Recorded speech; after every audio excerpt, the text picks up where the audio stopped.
장사는 김영철입니다. 저희는 이제 최저시급에 대한 이번에 얘기가 나왔잖아요. 최저시급 얘기 자꾸 하면 안 된다니까. 나 최저시급 얘기할 때마다 계속 먹는다 이거.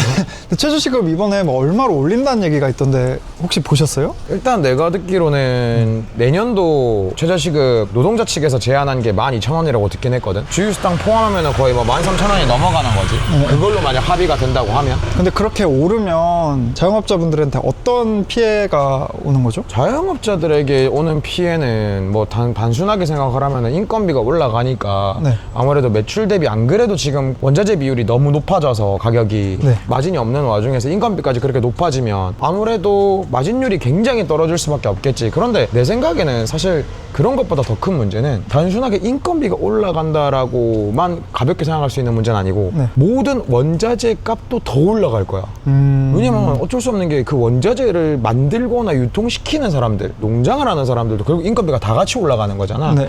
그러면은 그 사람들도 결국 이문을 봐야 되는데 그 인건비가 올라가면 당연히 1차 생산에서부터 올라갈 거고 네. 1차 생산부터 올라간다는 얘기는 우리가 받을 때 더 많은 금액을 주고 받을 수밖에 없는 거고 네. 그렇게 따지면 결국 음식값이 올라갈 수밖에 없잖아. 그 음식값이 올라가면 사실 그 피해는 소비자한테 또 간다라는 거겠지. 근데 어쨌든 이제 노동자들도 계속 이제 동결된 최저시급으로 살 수는 없는 거잖아요. 그럼 이거를 해결할 수 있는 방법이 있는 건가요? 예를 들어서 뭐 저는 그 요식업의 경험이 많이 없지만 미국에 있을 때 이제 팁을 받으면서 일했는데 팁 같은 경우는 그 가게가 잘 되면 팁을 많이 주고 안 되면 그만큼 부담이 없으니까 이제 점주 입장에서는 어느 정도의 해결이 될 것 같은데 이런 거를 가져오는 건 어떻게 생각하세요? 근데 그거는 결국에는 손님들이 팁을 주는 거잖아. 네. 그리고 그 팁을 모아서 재분배하는 거 아니야? 맞아요. 그리고 근데, 내가 알기로 미국도 최저 시급이 그렇게 높은 편은 아니라고 내가 알고 있거든. 네. 물가 대비해서. 네. 팁이 없으면 외식업 일하시는 분들이 생활을 유지할 수 없다라고 난 알고 있거든. 그렇죠. 맞나? 맞아요. 근데 아까 전에 질문이 이런 거였잖아. 그러면 어떻게 하면은 이러한 문제들을 해결할 수 있겠느냐. 네네. 내가 정치하는 사람도 아니고 내가 대통령도 아니고 내가 국회의원도 아니기 때문에 네. 그렇게 섣부르게 말할 수는 없지만은 네. 내가 이제 장사를 하는 입장에서만 얘기를 하자면 난 네. 소비자도 일단은 아니고 난 개인적으로 지금 외식업 장사를 하고 있는 입장이니까 네네. 내 입장에서는 결국에는 최저임금이 올라간다? 그러면은 사실 모든 사업 분야, 모든 고정비, 유동비가 다 올라간다고 봐야 돼. 근데 그렇게 했을 때 내 입장에서는 음식 가격을 올리면 돼. 음식 가격을 올리면 내 입장에서는 똑같은 거야. 다만 심리적인 저항선이 있잖아. 네. 왜냐면 음식이라는 거는 결국에는 사람들이 살기 위해서 먹어야 되는 거잖아. 네. 의식주 중에 하나이기 때문에 이 심리적인 저항선 가격이라는 게 항상 존재하는데 그거를 넘어섰을 때 과연 우리 매장으로 찾아올 것이냐.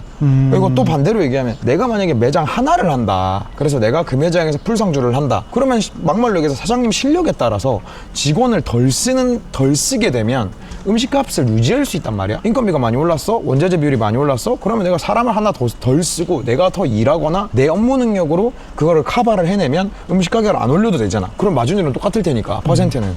그렇게 되면 그 가게는 가격이 안 올라. 근데 다점포하는 사장님 혹은 오토 매장이나 반오토 매장으로 운영하는 사장님들은 음식 가격을 올릴 수밖에 없어. 그럼 같은 음식을 파는데 이쪽은 가격이 싸, 이쪽은 가격이 비싸. 그럼 당연히 이쪽이 질 거잖아. 당연히 질 수밖에 없으니까 결국 여기도 음식 가격을 올리기 쉽지 않은 거지. 네. 이 구조 때문에 단순히 음식값 올리면 해결되지 않냐? 네. 라고 쉽게 얘기할 수도 없거든. 개인적으로 물가가 올라간 만큼 최저임금도 올라가야지 결국에는 다들 먹고 산다라고 난 생각을 해. 네. 근데 나는 여기엔 좀 함정이 있다고 생각을 해. 어떤 함정이냐면 최저임금은 최저임금일 뿐이잖아. 직장인을 기준으로 봤을 때 그 회사에 큰 이득을 주는 사람이라면 당연히 그 회사에서 그 인원을 잡지 않겠어? 더 좋은 대우를 해주지 않겠어? 네. 최저임금만 받는 사람이 과연 몇이나 되냐는 거지, 내 말은. 어쨌든 우리가 자본주의 사회에 살고 있다면 내 가치를 만들어서 그 최저임금 플러스 알파를 만드는 건 난 스스로의 능력이고 가치고 그게 경쟁사회에서 살아남는 길이라고 난 생각을 한단 말이야. 네. 근데 최저임금이 이것밖에 안 되면 어떻게 먹고 삽니까라는 단어는 난 잘 모르겠어. 그거야말로 사실 나라에서 정한 대로 받고 사는 사람들이 얘기할 만한 단어인 거지. 네네. 자본주의 시장에서 그리고 또 시장 경제 체제에서 살고 있기도 하고 네. 거기에서 결국 나의 가치를 나에게 월급을 주는 회사나 혹은 특정인에게 가치를 증명을 해서 최저임금 플러스 알파를 만들어내는 건 나는 사실 솔직히 말하면 개인의 역량이라고 나 보고 있어. 근데 내가 이런 얘기를 하면은 또 댓글에서 엄청나게 욕을 먹겠지. 그럼 어쨌든 지금 하시는 말씀은 최저임금이 오르든 아니면 떨어지든 그거는 큰 문제가 아니다. 그냥 개인이 능력을 키워서 돈을 더 받을 수 있는 상태로 자기를 만들어야 된다 이런 거. 나는 개인적으로 네. 최저임금이 오르는 건 좀 큰 문제라고 보고 있어. 왜냐면 단기별로 올려야 되는데 네. 퍼센트로 따지면 너무 기하급수적으로 최근 몇 년간 너무 올랐기 때문에 이거는 내 개인적인 생각으로는 인플레이션이 일어날 수밖에 없는 구조야. 그 강제성이 필요한 게 아니라 내 개인적인 생각은 시장에게 그냥 맡겨놔야 된다고 생각을 하는 거지. 네. 내가 아까 얘기했잖아. 만약에 네가 회사 사장이야. 네. 회사 사장인데 네 회사에 특정 인원이 있는데 그 특정 인원이 이 회사에 굉장히 많은 돈을 벌어다 주고 있어. 네. 그 인원을 잡고 싶으면 당연히 대우가 다른 인원이랑 달라야 될 거 아니야.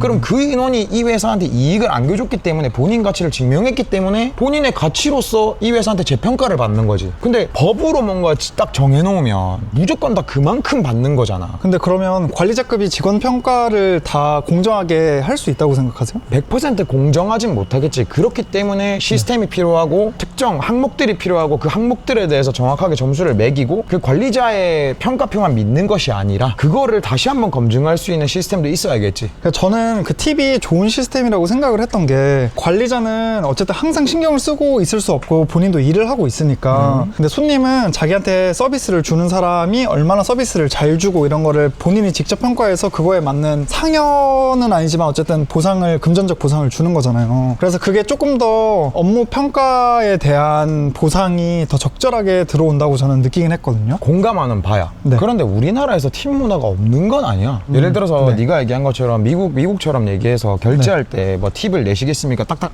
뜨잖아. 그럼 네. 팁을 몇 퍼센트 주겠습니까? 네. 근데 이렇게까지는 아니더라도 예를 네. 들어서 조금만 고급 음식점이나 네. 아니면 고기를 구워주는 고깃집들을 가면 개인적으로도 내가 10년 전에 직원으로 일할 때도 난 한 달에 팁만 60만 원, 70만 원 받았어. 내가 고기 잘 구워주고 손님들한테 친절하게 하니까 네. 손님들이 10,000원 주고 20,000원 주고 5,000원 주고 많이 주신 분 5만원짜리 한 정도 받은 적 있고 네. 근데 봐봐 그것조차도 결국에는 개인의 가치로서 이 손님을 만족시켰기 때문에 받는 거잖아. 그렇죠. 그게 진짜 경쟁사회에서 그렇게 움직여야 된다고 생각을 하는 거지. 네가 아까 얘기했던 거는 최저임금이 이 수준일 때는 어떻게 해야 되나 이게 맞나요? 라고 물어본다면 나는 개인적인 내 입장에서는 최저임금은 분명히 상승을 해야 되지만 네. 기하급수적으로 올라간다라는 거는 나는 개인적으로 이게 정말 맞나라는 의구심은 있지. 그리고 미국식 팀 문화 아니면 일본식으로 따지면 예를 들어 일본은 물 한 잔에도 돈 받거든. 반찬 하나 추가로 시켜도 다 돈 받고. 네네.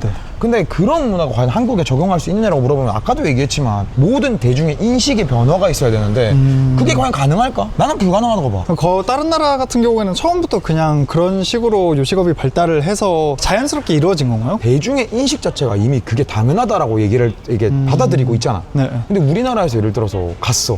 대한민국 하면 정 아니야? 근데 미차림 딱 차려줬는데 미차림이 뭐 김치 하나 뜩 고깃집 갔는데 야 이거 명이나물 주세요 500원 뭐 주세요 상추 주세요 1,000원 뭐 주세요 500원 될까? 안 된다는 얘기지. 그러면 특정 매장 하나만 그렇게 했을 때 성공을 거뒀다. 그러면 대중의 인식이 바뀌냐? 바뀌지 않지. 결국에는 가장 중요한 건 대중의 인식이 가장 중요하다고 생각을 하는데 네. 우리나라에서는 그런 문화가 정착되기에는 대중의 인식이 수십 년, 수백 년 동안 쌓아온 그 인식을 바꾸는 거는 너무 무리가 있다. 다른 나라의 요식업 문화 중에 이거 정도는 그래도 우리나라 사람들이 인식을 바꿔서 좀 들여왔으면 좋겠다 하는 게 있으셨을까요? 아 그냥 불가능할지언정? 네. 난 진짜 팀 문화인 것 같아. 팀 문화를 가능하다면 들어오는 게 맞다고 생각하세요? 불가능하겠지. 대신에 팀 문화가 들어오면서 네. 정말 미안한 얘기긴 한데 이 얘기하면 또 내가 댓글에서 욕을 많이 먹을 것 같은데 최저임금 많이 올라가고 뭐고 다 좋아. 나는 개인적으로 딱 하나는 있어야 된다고 봐. 우리나라에. 이 회사에서 살아남기 위해서 또 경쟁을 할 거잖아. 딱 하나. 해고의 자유는 반드시 있어야 된다고 봐. 그럼 해고가 그냥 당일 해고도 가능해야 나는 된다고 생각하세요? 해야 있어야 된다고 어. 봐. 필수로. 물론 그게 악용하는 사람도 있을 수 있겠지. 네. 그러나 악용이라는 전제로만 보면 그 어떤 것들도 악용을 할 수밖에 없어. 이 이외에 다른 것들도. 만약 최저임금이 오른 걸 악용하는 사람도 있고 실업급여가 생겼잖아. 실업급여를 악용하는 사람이 지금 얼마나 많니? 결국엔 어떠한 법 자체는 악용을 하려면 할 수밖에 없어. 특정 누군가는 반드시 악용을 할 거야. 네. 그게 걱정돼서 안 하는 거는 나는 의미가 없다고 보고 노동자의 보호? 글쎄 이 노동자가 관두는 건 자기 자유고 사업주가 해고시키는 거는 노동자의 권리 보호를 위해서 안 된다. 그러면 이 사업주의 권리는 누가 보호하지? 이 사업주는 누가 보호할 수 있지? 그럼 만약에 해고를 당해서 당장에 내일 먹을 돈이 없는 사람이 있을 수 있잖아요. 하루 벌어 하루. 그래서 실업급여가 있잖아. 실업급여가 있다라고 치면 나는 왜 해고의 자유가 없는지 모르겠어. 와 이것도 영상에서 논란 많이 되겠다. 특히 인스타에서 논란 또 엄청 되겠다. 해고의 자유가 보장되면 최저시급 오르는 건 상관없다. 당연하지. 왜냐면 그러면 또 그들끼리 경쟁을 할 거 아니야. 이 회사에 도움이 되기 위해서. 네. 근데 내가 얘기하는 건 거지. 최저시급이 너무 기하급수적으로 올라가게 되면 굳이 열심히 안 해도 되잖아. 굳이 나의 가치를 증명하지 않아도 되잖아. 네. 그리고 막말로 얘기해서 대충 해도 최저임금 딱 받고 잘리면은 또 실업급여 받고 그리고 뭐 3개월 퇴직금 법안도 나왔었잖아. 3개월마다 퇴직금 지급하라고. 그러면 사실 그렇게 따지면 야 해고의 자유를 하면 악용하는 경영자들이 너무 많아질 거야. 지금은 그 모든 노동자의 보호를 위해서 만들어진 법안들을 악용하는 것들은 그건 도대체 어떻게 해결을 할 건데? 계속 그 노동자 쪽의 법률만 계속 나오고 있는 것 같은데 말씀을 들어보면 왜 그렇다고 생각하세요? 이거는 뭐 아마 너무 정치적인 발언. 아마 정치적인 발언에서 아마 편집을 하려면 편집을 해야 될 것 같긴 한데 네. 결국 표장사지. 노동자 숫자보다 경영자 숫자가 적잖아. 그럼 결국에는 표장사인 거지. 그냥 포퓰리즘이다. 마음을 다스리면서 욕을 안 먹게끔 얘기해가지고 다짐을 했는데 욕을 먹을 수밖에 없는 영상이 된 것 같습니다. 이게 제 매력 아니겠습니까? 장사는 김영철이었습니다. 다음에는 더 좋은 영상으로 찾아뵙겠습니다. 감사합니다.